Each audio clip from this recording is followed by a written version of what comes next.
Tony Sibilla back here at Tiger Stadium.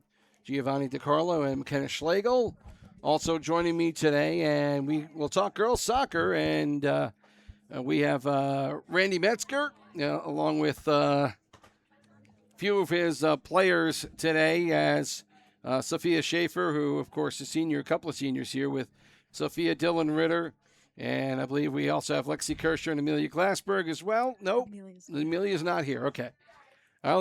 See, now I'm having trouble counting, Gio, and that was you earlier. Yeah, what are we doing, Tony? Come on. So we'll talk here girls soccer.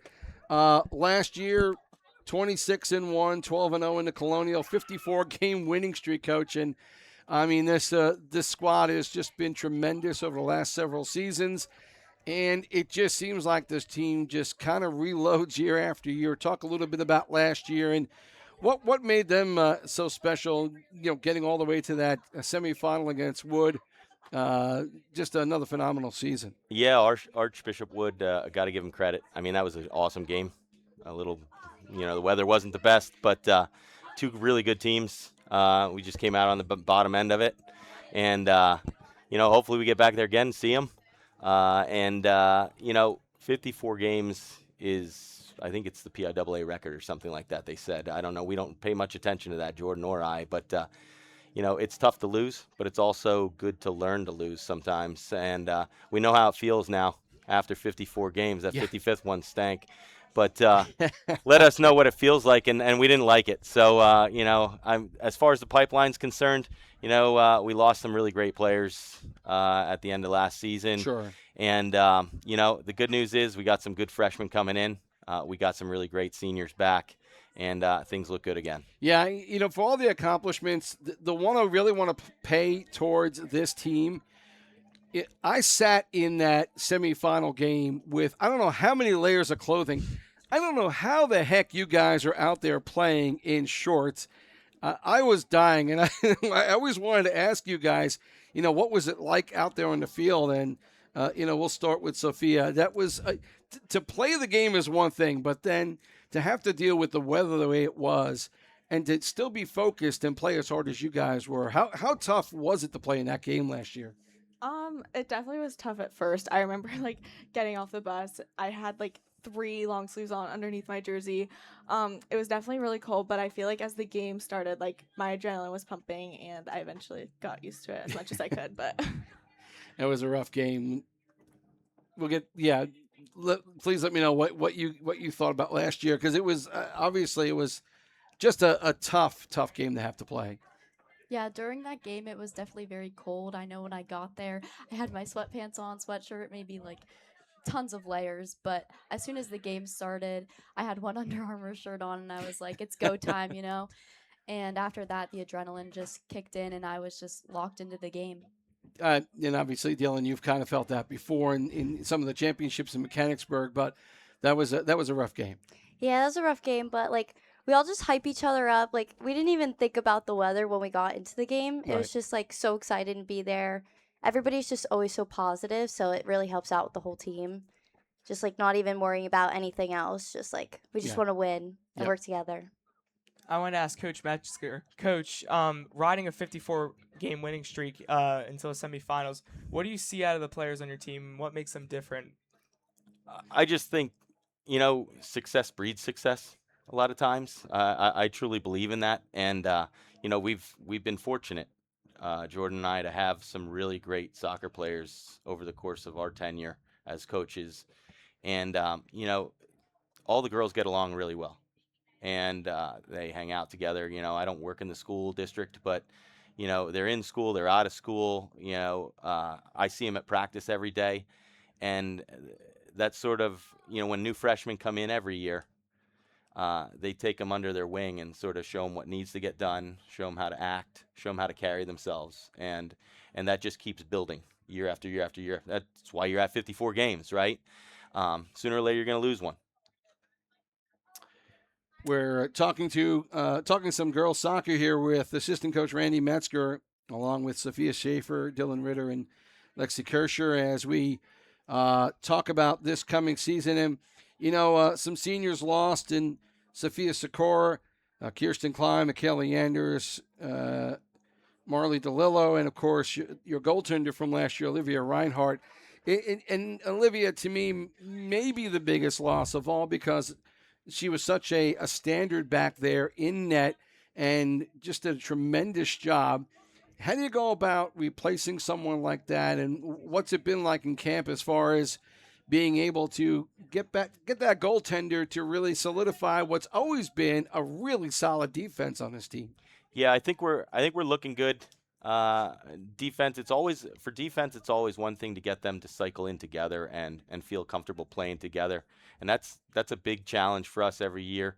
Jordan likes to play a strong defensive team.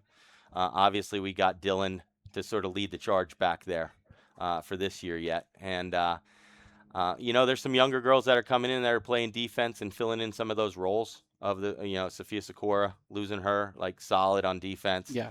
But as far as Olivia's big Olivia was good all around, but she was tall, and that's a huge, tall and stocky, and that's really great to have in a keeper role. Our two keepers now, Hannah definitely learned a lot from Olivia.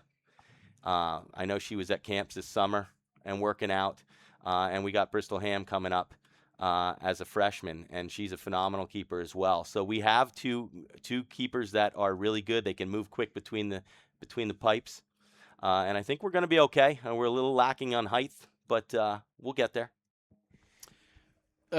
Dylan, you've seen and you've been part of some very solid defenses, as Coach has mentioned. Who were some of the players when you were starting out here at Northwestern? Who were some of the defenders that you really looked up to and you felt like you learned a lot in your time here? I learned a lot from Olivia Spatz. My sophomore year, she became like my best friend. She was my center back, and like I like to play a high defense, so she was always back there for me. She let me know when to go. Like she was a real like leader when I was a sophomore, and I thought it just like helped everybody. Like she kept everybody calm in the back. We became like a very composed team in the back, like trusting each other, passing it, and like I just want that to like happen for my senior year. Just keep everybody calm and like we all trust each other. And I just really looked up to her, and she was a great leader. And that's what I really hope just happens with our defense this year. And we're already working so well together. We have a freshman, Mila. She's really stepped up, and so is Ava Snyder last year. She was a Right. freshman center back, and we just all work so well together. And like we help each other out anytime. We all trust each other.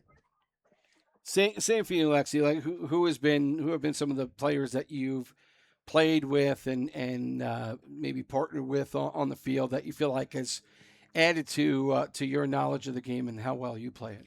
Yeah, so starting my freshman year, Cami Fitch was a very big influence on me, especially in the midfield. She helped me kind of find my role and learn my position overall, and that helped a lot. And then also my sophomore year, Brooke, as she was out wide on the midfield, but she also helped a lot. And just all those girls, like we all work together so well. We all communicate so well on the field, as well as some of the center backs, Sienna Flores and Olivia Spatz. They always talked to me. They were behind me where I was in front of them, and they would always just kind of coach me through the game, tell me who I'm supposed to mark, and they just taught me a lot overall, like where I am on the field, who I should be talking to, and everything. But our team communicates very well, and I'm very excited for this year. And so, go ahead, Jeff. I wanted to ask all the girls this. You were talking about when you guys were coming up and filling the roles. What have you seen about the upcoming freshmen, even some of the sophomores? What have you seen about them fitting into their roles? I seriously think that the underclassmen remind me so much of myself, and I feel like that really helps me like want them or like help them like adjust more and like want to be there for them and be able to support them. So I think that that's like super important and something that I'm trying to really like focus on this year. But yeah, I think it's super important to just help them get adjusted to the team, like literally starting in the summer practices. I think that that's so important and is like the biggest drive to our success. I also think a lot of our underclassmen, like they have a drive and a want to be here. They're at every summer practice and they're always asking questions, wanting to learn more and just see how they can fit in their role on the team. And I think that's an awesome thing. Yeah, and I think that like our upperclassmen have made it a very welcoming space. Like our freshmen, like we're already so close with the freshmen. We always have team bonding. Like we make sure we do that all fall, and everybody's just so close. So it's not really nobody has nerves playing with anybody new. So I think that's what works. Before we wrap it up, there's one thing I noticed about Northwestern and Lehigh athletic teams is that they all have a really good social presence and do a nice job of trying to have fun with it. Is there any competition from like one team to another? Because the girls in basketball get kind of crazy too. They're fun to watch. Do you guys like to have a lot of fun with social media and make it fun for people watching it? Yeah, I think we just try to be like the most like we're just a very funny team. Like our practice, like it's so serious, but like at the same time we joke around with each other. Like someone falls on the ball, like we laugh, but then like we work even harder the next play. And I think our Instagram, like everybody just wants to like have so much fun and like we kind of like I feel like all the other fall teams like they started to like post more and like really show like how their team is and like how close everybody is. So we just our whole school just makes it so funny sometimes. Yeah, I think that our team does such a good job, like finding the balance between like when to be serious and when we can have a good time, and I think that that's super important to our success. Like we all have such great relationships, and we know like when we can be funny with each other, but then also like when we have to be serious and kind of lock in and focus and practice and in games as well. Yeah, I think that's definitely one of the best things about our team is everyone likes to have a good time, have fun, but also know when it's serious. And I also think that just helps us, especially when we get to districts. You know, we're not super tense and stressed, although it's definitely a very like serious game that's up ahead, but we like to stay relaxed, have fun, and just enjoy our time together. And Sophia, I just had one question from you. You're committed to the University of Delaware, so obviously going into this season, you have a lot to focus on. I think a lot to prove not only to the Tiger community, but also to the Blue Hens community. And so, what are you going into? What's your mindset going into this season, knowing the pressure that you have on yourself and the motivation that you're looking for from your team and advancing to such a higher collegiate level? Yeah, I mean, I definitely think that there's some sort of pressure. Obviously, I want to be able to like prove to my Delaware coaches that they made the right choice in choosing me, and also like prove to the Tiger community as well that like I like deserve to go there and everything as well. But I think that just like really trying to focus and like I said, like have fun, not look too much into that, but just be able to prove myself and not only like doing stuff in practice, but also doing stuff like outside of practice to stay in shape and keep my technical ability high. I think is super important. But I'm so excited, and I couldn't be going with a better class. I'm so excited. But yeah, seriously, I think that even though I do have some things to prove, I can't let that get to me and let that overshadow this like last season that I have here. Before we let you all go, Coach, hard to compare one season after another, especially since this team has had such success really over the past 4 or 5 years. It's been pretty phenomenal. Where do you see this team, ending up in the end? That one step closer back to states is, how much is that within reach, do you feel? I think obviously here with the seniors, they've been to the state championship and own one, so they know what they want. The younger girls probably, I mean, they were all there. They all watched. They were in the crowd, which was totally awesome. They know what they're after. But we take it one step at a time, one game at a time, right? And once that game's over, we look at the next one, and we'll do that for the entire season. And we stick together, lift each other up when we're down, and celebrate when we can, and hopefully we'll see you in November. All right, assistant coach Randy Metzger joining us today, along with Sophia Schaffer, Dylan Ritter, and Lexi Kercher. Thank you so much for coming by. We'll see you soon.